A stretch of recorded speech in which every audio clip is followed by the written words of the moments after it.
There are 16 state and 35 private universities in Armenia if we don't take into consideration the universities acting within the framework of interstate agreements. This year, the government allocated 13,787 places for state universities. More than 11,000 graduates applied to the competition. Another 4 years and most of them will receive diplomas and corresponding professional qualifications. But at what cost and ways the student gets long-awaited diploma, and if the university knowledge is enough to fully master the chosen profession?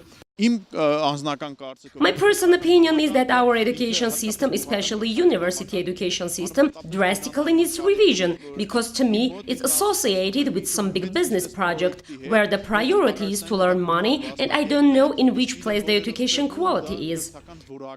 Perhaps in case of corruption-free circumstance, university education would be more effective. However, sociological surveys show that corruption risks occur here much earlier than becoming a student.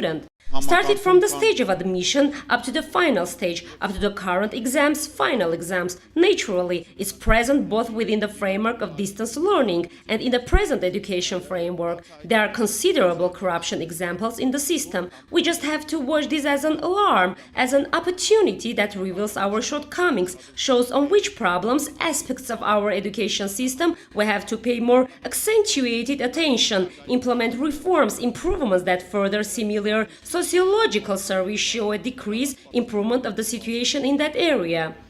When spoken on this issue, the majority of students diligently criticize this or that professor for passing an examination by bribe.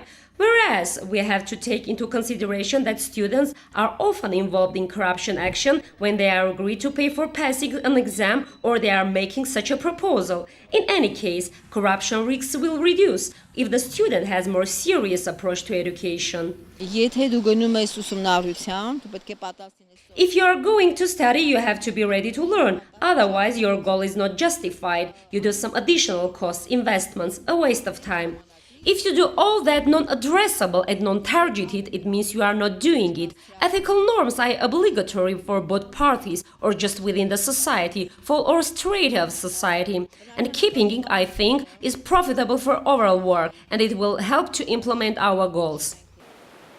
Chinese folk proverb says, the river has two river banks, and grass of each bank is different. Each person has its motivation for breaking the law, but strong is that person who is not looking for easy ways for achieving the goal. Հայր Փիաղաջանյան, Վաչե Գրիգորյան, Սյունիք Online.